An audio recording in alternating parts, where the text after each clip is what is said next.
సిద్ధెలలో నేను సిద్ధముగా చేసుకో రాజు రానయ్యున్నాడు. ప్రభువా, ఇది రక్తముతో నీ పరిశుద్ధాత్మతో నిండినటువంటి బలిపీఠం. ప్రభువా, ఈ బలిపీఠం వచ్చినటువంటి మమ్మలను ఒకసారి దర్శించండి. ప్రత్యేకంగా నన్ను దర్శించండి, నన్ను ముట్టండి, గొంతును ముట్టండి. నీ ప్రశస్తమైన మాటలు పలికే కృప నాకు మరొకసారి దయచేయండి. అనేక లక్షల మంది ఈ వర్తమానాలు వింటూ ఉండగా లక్షల మంది ఆలకిస్తున్నారని సంతోషం కాదు, కానీ ఆ కుటుంబాల్లో నీ క్రియ జరగాలి. వారి హృదయాల్లో నిజమైన క్రీస్తు ప్రేమను గుర్తిస్తే చాలు. ఈ వాక్యాల వల్ల అనేక మంది కరడగట్టినటువంటి పాపులను రక్షించాలి మీరు ప్రభువా. నీ సిలువైపు తిరగాలి. అటువంటి ప్రసంగాలను, విలువైన ప్రసంగాలను బహు జాగ్రత్తగా మేము ఆలోకించే వారిగా చేయండి. వచ్చిన బిడ్డలందరిని బట్టి వందనాలు. పాటల్లో మీరున్నారు, బిడ్డలు వాడుకుంటున్నారు. వాయిద్యాలు, పాటలు పాడే బిడ్డలు, సండే స్కూల్ బిడ్డలు అందరి కొరకు ప్రార్థన చేస్తున్నాం. పెద్ద ఆరాధన అంతట్లో మీకు కృపించండి.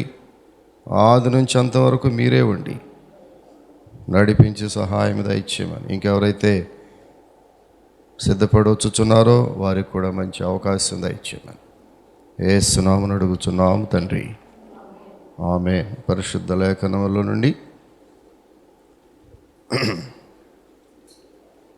యోహాను సువార్త.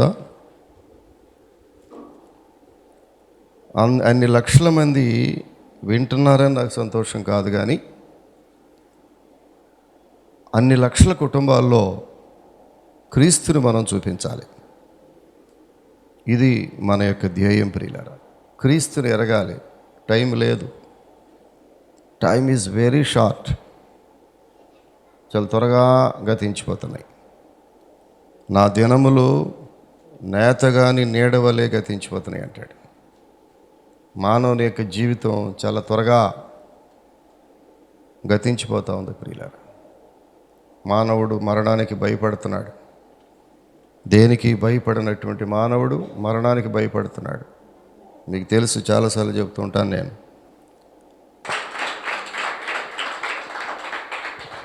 కనుక జీవితము చాలా చిన్నది. రోజు చెప్తున్న విషయాలే అరిగిపోయిన రికార్డులాగా మళ్ళీ చెప్తున్నా. జీవితం అమ్మా చాలా చిన్నది. Life is very short, very short. కళ్ళు మూసి కళ్ళు తెరిచే లోపలే ఎన్నో ప్రాణాలు గాల్లో కలిసిపోతున్నాయి. నీ సొంత ఆప్తులే నిమిషాల్లో వెళ్ళిపోతున్నారు. నీ రక్త సంబంధులే జారిపోతున్నారు. ఎక్కడికి వెళుతున్నారో తెలియదు, కానీ నీవెక్కడికి వెళ్తావో బాగా తెలుసు నీకు. ఎందుకంటే వినాలి, అందరూ వినాలి. ఎందుకంటే నువ్వు యేసు రక్తంలో కడగబడ్డావు. మళ్ళీ చప్పట్లు కొట్టండి ఒకసారి. నువ్వెంత అదృష్టవంతురాలు అంటే నీకు తెలిసి వచ్చావో తెలియకొచ్చావో నాకు తెలియదు. ఈ చర్చికి కొంతమంది తెలియకుండా చర్చికి వచ్చారు, కొంతమంది బ్రతిమలాడితే వచ్చారు, కొంతమంది ఎన్నోసార్లు గోజాడితే పాస్టర్ గారు మీరు వచ్చారు. కొన్నిసార్లు మేము అడగకుండానే వచ్చిన వాళ్ళు ఉన్నారు. ఎలా వచ్చినా నువ్వు అదృష్టవంతురాలివి. ఎందుకంటే మరణ భయమునకు తావు లేకుండా ధైర్యంగా ఉన్నావు నువ్వు ఈరోజు. మానవుని యొక్క జీవితం యొక్క విలువ, the span of life of human being is very short. మానవ జీవితం యొక్క స్పాన్, దాని నిడివి, దాని పొడవు వెడల్పు, జీవితం యొక్క పొడవు వెడల్పు చాలా చిన్నది. కొంతమంది అనుకుంటారు 60 సంవత్సరాలు, 70 సంవత్సరాలు ఎంతసేపు గడిచిపోయినాయి. మీలో 50 సంవత్సరాలు ఉన్నారు, ఎంతసేపు గడిచిపోయినాయి అమ్మా. మీలో 40 సంవత్సరాలు ఉన్నారు యవనస్తులు కొంతమంది, ఎంతసేపు గడిచిపోయినాయి. ప్రియులరా, ఆలోచిద్దాం సీరియస్గా. జీవితాన్ని గురించి సీరియస్గా ఆలోచించాడు ఒకసారి భక్తుడైన దావీదు. భయపడిపోయాడు. అమ్మో, నేను ఆలోచించను, ఒకవేళ ఆలోచిస్తే నాకు భయమును ఆశ్చర్యమును కలుగుతున్నది. అందుకే చాలామంది యవనస్తులు ఈ దినాల్లో జీవితాన్ని గురించి సీరియస్గా ఆలోచించరు. భయం, ఏమైపోతామో, రేపేంటో, ఏం జరుగుద్దో. కానీ ఆలోచించకపోతే ఎలాగా? ఎంతకాలం ఆలోచించుకుని ఉంటావు? ఏదో ఒక రోజున జీవితాన్ని గురించి ఆలోచించాలి కదా. శరీరంలో ఉన్న ఆ యొక్క సత్తువ, ఓపిక అయిపోయిన తర్వాత ఎప్పటికో చివరి క్షణాల్లో ఆలోచిస్తావా? కొంతమంది అదే ఆలోచిస్తారు. ఇక్కడ ఒక యవనస్తుడిని మనం చూస్తాం ఈరోజు వాక్య భాగంలో. ప్రియులరా, ఈరోజు వాక్యం కూడా సిలువ వాక్యమే. సిలువ ధ్యానంలో భాగంగా ఒక్క మాట జ్ఞాపకం చేసుకుందాం. చాలామంది వింటున్నారు ఈ వాక్యాన్ని, మీరు కూడా శ్రద్ధగా వినండి. 19వ అధ్యాయము యోహాను సువార్త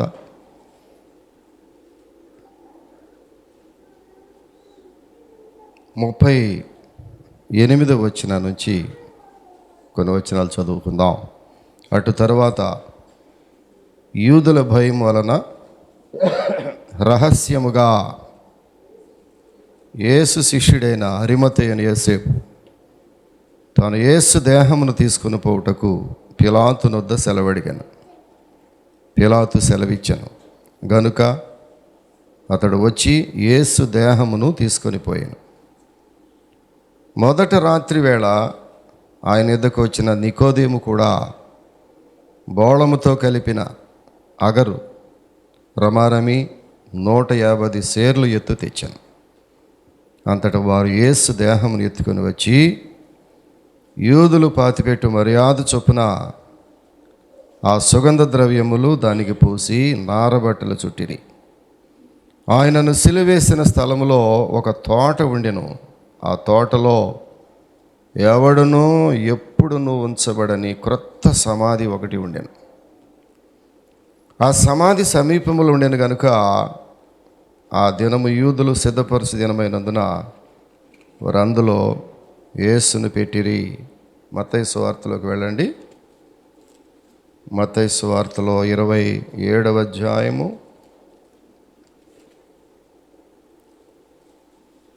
57వ వచనాన్ని జ్ఞాపకం చేసుకుందాం. చూడండి. యేసు శిష్యుడిగా ఉన్న అరిమతయ్య యోసేపు అను ఒక ధనవంతుడు సాయంకాలం అయినప్పుడు వచ్చి పిలాతు నొద్దకు వెళ్ళి యేసు దేహమును తనకిమ్మని అడుగగా పిలాతు దానిని అతనికి అప్పగింపను ఆజ్ఞాపించెను.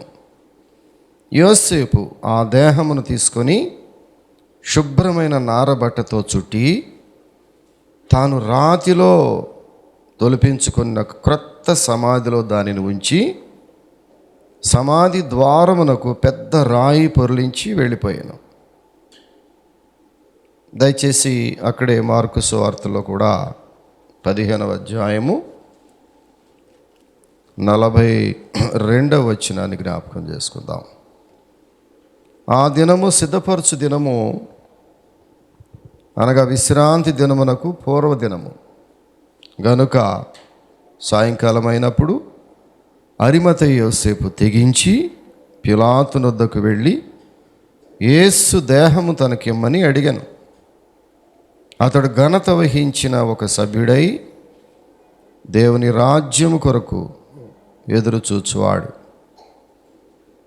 ప్రియులరా, లోకాసు వార్తలో కూడా దయచేసి ఒక్క సెకండ్ వెళదాం. లోకాసు వార్త 23వ అధ్యాయము 50వ వచనాన్ని జ్ఞాపకం చేసుకుందాం. అరిమతయ్యను యూదుల పట్టణపు సభ్యుడైన యోసేపును ఒకడు ఉండెను. అతడు సజ్జనుడును నీతిమంతుడునై ఉండి వారి ఆలోచనకు వారు చేసిన పనికిని సమ్మతింపక దేవుని రాజ్యము కొరకు కనిపెట్టుచుండినవాడు. అతడు పిలాతు నొద్దకు వెళ్ళి యేసు దేహము తనకిమ్మని అడుగుకొని దానిని క్రిందికి దించి సన్నపు నారబట్టతో చుట్టి తొలిచిన రాతి సమాధిలో ఉంచెను. అందులో ఎవడునూ అంతకు మునుపు ఎప్పుడునూ ఉంచబడలేదు. ప్రియులారా, ఇక్కడ ఒక యవనస్తుడు మనకి కనిపిస్తున్నాడు. ఇతని పేరు యోసేపు. మరియలాగా యోసేపులు కూడా బైబిల్లో చాలామంది ఉన్నారు కదా. మరియలు కూడా చాలామంది కనబడతారు, యోసేపులు కూడా చాలామంది కనబడతారు. పాత నిబంధనలో యోసేపు ఉన్నాడు మనకి. అతడు కూడా గొప్ప నీతిమంతుడే కదా. మరియకు ప్రదానం చేయబడిన యోసేపు కూడా ఉన్నాడు. అతడు కూడా నీతిమంతుడే, సజ్జనుడు, నీతిమంతుడు. ఇక్కడ యోసేపు ఉన్నాడు. బహుశా యోసేపు అనే పేర్లు అందరూ నీతిమంతులేమో నాకు తెలియదు. యోసేపు అనే పేరు పెట్టుకుని అందరూ కూడా బైబిల్లో నీతిమంతులుగా ఉన్నారు. ఇక్కడ యోసేపు ఎవరంటే అతడు సజ్జనుడు, నీతిమంతుడు. ఇతడు ఒక గొప్ప ధనవంతుడు. ప్రియులారా, ధనవంతులు దేవుని రాజ్యములో ప్రవేశించుట కంటే సూది బెజ్జములో ఒంటె దూరుట సులభం అంటాడు. అంటే డబ్బుకి దేవునికి అంత వ్యత్యాసం ఉంది, అంత దూరం ఉంది. ప్రియులారా, డబ్బును ప్రేమించువారు దేవుణ్ణి ప్రేమించలేరు. దేవునికి సిరికి సంబంధం లేదంటాడు. ధనవంతుని యొక్క పేరు కూడా బైబిల్లో రాయబడలేదు. లాజరు పేరు రాశాడు కానీ బీదవాడిది. ధనవంతుని యొక్క పేరు బైబిల్లో రాయటం పరిశుద్ధాత్మకు ఇష్టం లేదు. దాన్ని బట్టి ఆలోచిద్దాం. ధనము ఎక్కడుండునో నీ హృదయం అక్కడ ఉండును అంటాడు. ధనాన్ని విపరీతంగా ప్రేమించేవారు భక్తి చేయలేరు. ధనాపేక్ష సమస్త కీడులకు మూలము అంటాడు. ఇవన్నీ అప్పుడప్పుడు మనం జ్ఞాపకం చేసుకోవాల్సిన సత్యాలు. ధనమును ప్రేమించువారు, ధనమును కూర్చుకునివాడు దానిని త్వరగా పోగొట్టుకుంటాడని బైబిల్లో ఉంది. ధనమును కూర్చుకునేవాడు, కూర్చుకొనుటకు ఆరాటపడేవాడు. ధనం సంపాదించండి, చాలా అవసరం. ధనమును సంపాదించండి, చాలా అవసరం. బైబిల్ ఛాదస్యంగా మాట్లాడదు. దేవుని సేవకులు కొంతమంది ఛాదస్సులు అయిపోయి ఛాదస్యంగా ప్రసంగాలు చేస్తున్నారు. ధనం అవసరమే, సంపాదించాలి, ఉద్యోగం చేయాలి, పని చేయాలి. మన చర్చిలో పని చేయకోకుండా ఎవరు భోజనం చేయరు అనుకుంటా కదా. యవనస్తులు కూడా పని చేయాలి. పని చేయని వాళ్ళు మన చర్చిలో పనికిరారు, ఉండలేరు, ఎక్కువసేపు ఉండలేరు. అందుకే కొంతమంది పని చేయని వాళ్ళు చర్చికి రావట్లా చూడండి.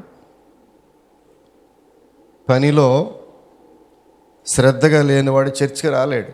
చర్చికి ఎవరు వస్తారంటే కష్టపడేవాళ్ళే వస్తారు.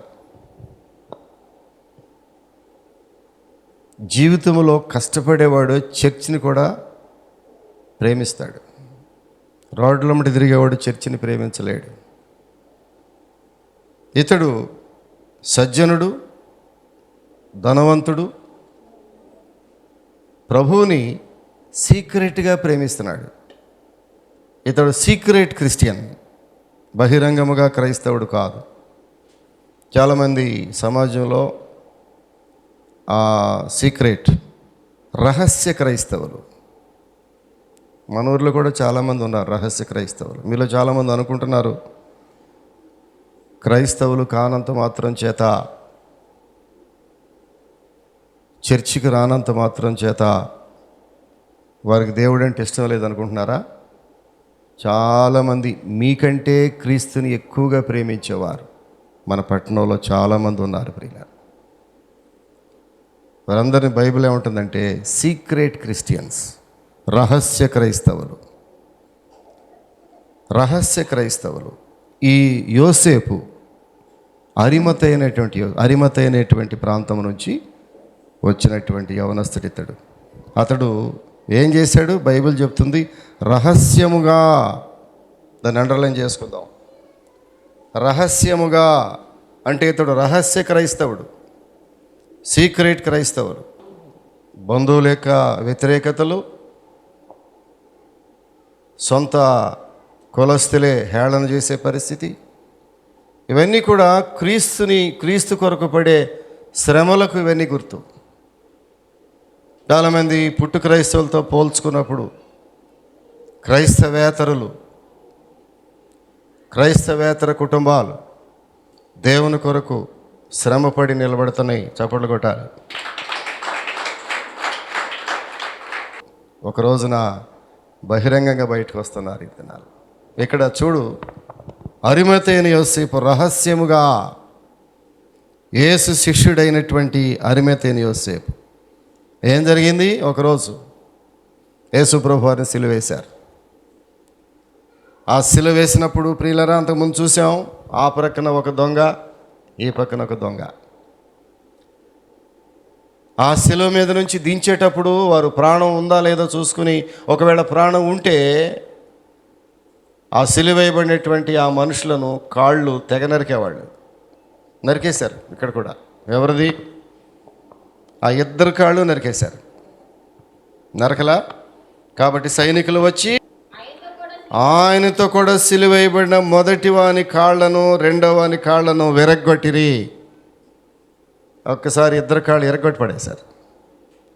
ఎంత అమానుష్యమైన సిలువ మరణమో చూడండి ప్రియులారా. లెఫ్ట్ సైడ్ రైట్ సైడ్ ఉన్న ఇద్దరు దొంగల కాళ్ళు ఇరిగిపోయినాయి, ఇరగొట్టేశారు. బలవంతంగా ఇరగొట్టి పడేశారు, తుంపులు చేసి పడేశారు. ఇక నెక్స్ట్ ప్రభు దగ్గరికి వచ్చారు. ఆయన అప్పటికే అంతకు ముందే ఆయన మృతి పొంది ఉండుట చూచి ఆయన కాళ్ళు విరగొట్టలేదు. ఎందుకంటే నీ ఎముకలలో ఒక ఎముక కూడా విరవబడదు అనే లేఖనాన్ని నెరవేర్చబట్టానికి యేసు ప్రభు యొక్క కాళ్ళు విరగొట్టలేదు. అప్పటికే ఆయన మరణించి ఉన్నాడు. Declared as died. ఆయన మరణించాడని అప్పటికే డిక్లేర్ అయిపోయింది. కనుక యేసు కాళ్ళు విరగొట్టలేదు. చనిపోయాడు, ధృవీకరించారు అక్కడ మత పెద్దలు అందరూ కూడా. యేసు ప్రభు చనిపోయాడు. చివరికి ఆయన చనిపోయాడు లేదో కన్ఫర్మ్ చేసుకోవడానికి ఏం చేశారు? ఒకడు బళ్ళెం తీసుకుని ఆయన ప్రక్కన పొడిశాడు. భయంకరంగా ఒక్క పోటు పొడిశాడు. అప్పటికే ఆ లోపల రక్తము నీళ్లు వేరైపోయినాయేమో, అంతటా రక్తమును నీళ్లును కారేను అని ఉంటుంది. ఆయన పొడిచినప్పుడు రక్తమును నీళ్లును విడివిడిగా కారిపోయినాయి. అనగా అంతకుముందే అతడు మరణించి ఉన్నాడు. చాలామంది యేసు మరణించాడు లేదో డౌటు. ఆ డౌట్లన్నింటినీ నివృత్తి చేయడానికి అతడు బళ్ళెంతో పొడిచినప్పుడు అంతటా రక్తమును నీళ్లును కారెను. No doubt he died on the cross. శిలువ మీద అతడు మరణించాడు. మరణించినటువంటి ఆ దేహము ఏం చేయబడది? కాకులు గద్దలు పీకు తినేయటమే. ఇంకేమి దాన్ని ఏమి బయటికి దించడం కానీ, కిందకి దించడం కానీ, ఎక్కడో ప్రిజర్వ్ చేయటం కానీ, సమాధి చేయబడడం కానీ ఏముండదు. 3 గంటల రమారమి మధ్యాహ్నం 3 గంటల సమయంలో ప్రాణం విడిచినటువంటి యేసయ్య దేహము, ఆ శవము శిలువ మీదే ఉండాలి. కాకులు గద్దలు పీకు తినాలి. అది వాళ్ళ ఆచారం. అది భయంకరమైన శిలువ మరణం అంటే. కానీ ఈ సీక్రెట్గా ఉన్నటువంటి క్రైస్తవుడైనటువంటి అరిమతైన యోసేపు ఒక ఆలోచన వచ్చింది. ఇతడు మిక్కిలి ధనవంతుడు. ఎంతకాలం నుంచి రహస్యంగా యేసు ప్రభువును వెంబడిస్తున్నాడో, ఎంతకాలం నుంచి రహస్యముగా యేసు బోధలు వింటున్నాడో, ఎంతకాలం నుంచి రహస్యముగా యేసుని ప్రేమిస్తున్నాడో, ఒక్కసారే ఇప్పుడు ఒక సమయం వచ్చింది. యేసుని బహిరంగంగా నా దేవుడని చెప్పవలసిన సమయం వచ్చేసింది. సీక్రెట్గా ఉన్నటువంటి యవనస్తుడు ఒకరోజు బహిరంగంగా ధైర్యంగా ముందుకి అడుగు పెట్టేసి ఎక్కడికి వచ్చాడు తెలిసిన? పిలాతు వద్దకు వచ్చాను. పొంతి పిలాతు వచ్చిందా? మనం చదువుకున్న భాగంలో చోట అడిగెను అని లేదు, యేసు దేహమును తనకిమ్మని అడిగెను అని 3 రాశారు. కానీ ఒక అతను ఏం రాశాడు తెలిసిన? అడుగుకొనెను. అడగటం వేరు, అడుగుకొనుట వేరు. అడుగుకొనుట means he just like a begged for that body of Christ. క్రీస్తు దేహము కొరకు అడుక్కున్నాడు. అడిగను కాదు, అడుక్కున్నాడు. అడుగుకోవటం అంటే ప్రాధేయపడ్డాడు. అయ్యా ఆ దేహము నాకు ఇవ్వగలవా? నీకెందుకయ్యా? చనిపోయిన దేహం నువ్వేం చేసుకుంటావు? చనిపోయిన దేహం యొక్క ఖరీదు ఎంత కదా? ఏనుగు చచ్చినవి వెయ్యి, బతికినవి వెయ్యనంట. కొంతమంది అంటూ ఉంటారు చూడు, మరి అది ఎంతవరకు నిజమో నాకు తెలియదు. బ్రతికుంటే దాని ఖరీదు ఎంతో, ఆ ఏనుగు మరణించినా దాని వస్తువులు కానీ దాని ఏమంటుంది దాన్ని ఆ దంతాలు కానీ ఇవన్నీ అది కూడా వెయ్యే. అంటే చచ్చిన బతికిన ఒకటే. కొంతమంది బ్రతికున్నప్పుడు కోట్ల ఖరీదు పలుకుతారు, కానీ చనిపోయిన తర్వాత ఆ శవాన్ని పారేయటానికి కూడా ఎవడు ముందుకు రాడు. నీ జీవితం అంతేనేమో. చాలా విచిత్రమైన జీవితం మానవుడిది ప్రియులారా. మానవుడే విచిత్రం కదా. మానవుని జన్మే ఒక మిస్టరీ అన్నాడు బైబిల్లో. It's a mystery. ఉన్నంతకాలం బ్రహ్మాండంగా ఉంటాం, పౌడర్లు స్నోలు పోస్తాం. ఈ మధ్య లేటెస్ట్గా వచ్చేసి ఉంటే లేటెస్ట్ కాస్మెటిక్స్ పోస్తున్నాం మనం, లేటెస్ట్ వేరింగ్స్, లేటెస్ట్ డ్రెస్సింగ్స్ ఎన్నో. మరణించినటువంటి యేసయ్య దేహమును నాకు ఇమ్మని ఆ యోసేపు, అరిమేతైన యోసేపు పిలాతుని వద్దకు వెళ్ళి అడుగుకొనెను. ఎందుకని ఇతడు ప్రియులరా సరైన సమయంలో దాగి ఉన్నటువంటి ఈ మనుషుడు అనేక సంవత్సరాలు ఎందుకు దాగాడు? మనుషుల భయము, సమాజం భయము, ఆస్తి భయము. నేను ఆస్తిపరుడు కదా, మా కులము చాలా గొప్పది కదా, క్రీస్తు అంటే నిమ్మన జాతుల దేవుడు కదా. ఎంత విచారము ప్రియులరా ఈ సమాజంలో, ముఖ్యంగా భారతదేశంలో. ఈ వాక్యం వింటున్నటువంటి సహోదరి సహోదరుడా, ఎక్కడి నుంచి వింటున్నావు నాకు తెలియదు. యేసు ప్రభు అంటే ఒక నిమ్మన జాతి దేవుడు అని అనుకుంటున్నావేమో. బైబిల్ తెరిచి చూస్తే యేసుక్రీస్తు అందరికీ ప్రభు. Jesus is the Lord of all. Yesu Kristu అందరికీ దేవుడు, ఒక జాతికి దేవుడు కాదు కదా. ఆయనకి జాతిని అంత కడితే ఎట్లా? యేసు ప్రభుకి, లోక రక్షకుడికి, the saviour of the world, లోక రక్షకుడు. మన మన మన పట్టణానికే రక్షకుడు కాదు ఆయన, మన దేశానికే కాదు, లోకమంతటికీ రక్షకుడు ఆయన. ఆయనకు ఒక కులాన్ని అంటగడతావా? ఎంత విచారమయ్యా, ఎంత అజ్ఞానమయ్యా. యేసు ప్రభుకి కులాన్ని అంటగట్ట ఎంత అజ్ఞానము, ఎంత అజ్ఞానము. కొంతమంది నేటికి క్రైస్తవేతరులు దేవుని మందిరానికి రావడానికి భయం ఏంటి తెలిసినా? ఆయన తక్కువ జాతి దేవుడు. ఆ జాతి ఏమైనా మాకు అంటుకుంటుందేమో, ఆ రంగు ఏమైనా అంటుకుంటుందేమో, రంగు ఏమైనా అంటుకుంటుందేమో. రంగు అంటుకోదు, దేవుని యొక్క ఆశీర్వాదములు అంటుకుంటాయి నీకు. దేవుని సన్నిధికి వస్తే, దేవుని సన్నిధికి వస్తే దేవుని ఆశీర్వాదములు అంటుకుంటాయి. అది తరగని ఆస్తి, తరగని ఆస్తి ప్రియులారా. దేవునిలో తరగని ఆస్తి దాగి ఉంది. బుద్ధి జ్ఞాన సర్వ సంపదలు ఆయన యందు గుప్తములై ఉన్నవి. ఏసంటే ఎవరు అనుకుంటున్నావు? బుద్ధి జ్ఞాన సర్వ సంపదలు ఆయన యందు గుప్తములై ఉన్నవి.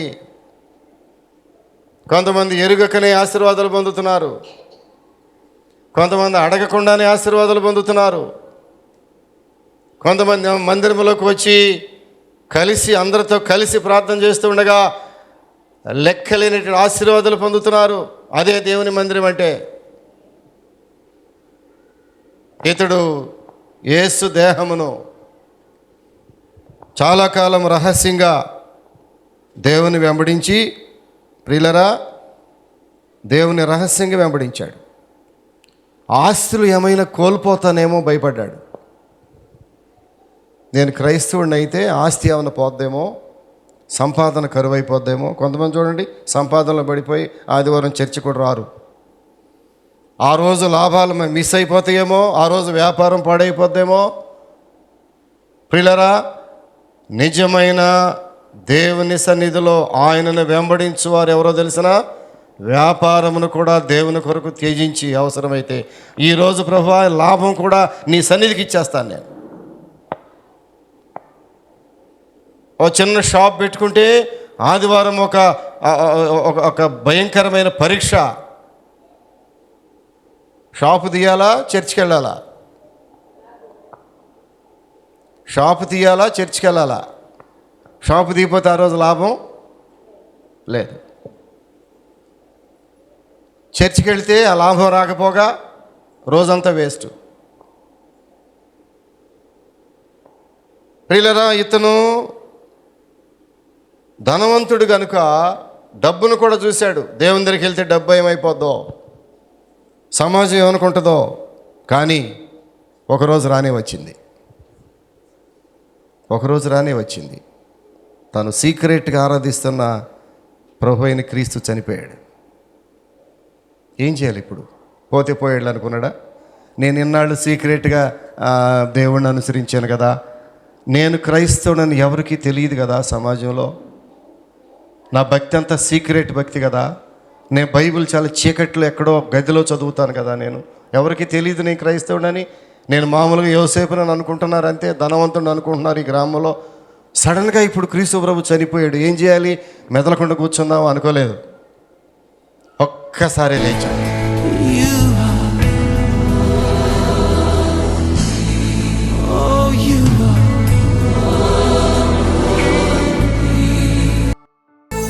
పరిశుద్ధుడా, ప్రేమ కలిగిన స్వామి, అరిమతైన యోసేపు సజ్జనుడు, నీతిమంతుడు, మిక్కిలి ధనవంతుడు, ఎంతో సీక్రెట్గా భక్తి చేసి ఎవరికి తెలియకుండా సమాజానికి భయపడి, ఆస్తికి భయపడి, పరిస్థితులకు భయపడి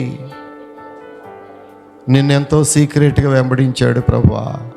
చాలా సంవత్సరాలు ఎక్కడో 4 గోళ్ల మధ్యలోనే భక్తి చేశాడు. కానీ ఒక సమయం వచ్చింది, తన భక్తిని ప్రపంచానికి చాటి చెప్పే సమయం వచ్చింది. తన విశ్వాసాన్ని ఇతరులకు చెప్పే సమయం వచ్చింది. బహిరంగంగా బాప్తీసం తీసుకునే సమయం వచ్చేసింది. ఆ సమయం ఆపలేకపోయారు ఎవరు. నీ దేహమును అడగటానికి కూడా తెగించాడు ప్రభువా. ధైర్యంగా అడిగాడు. పిలాతు దగ్గరికి వెళ్ళి యేసు దేహము నాకేమన్నాడు. ప్రభువా, ఎంత ధైర్యం చేశాడు తండ్రి.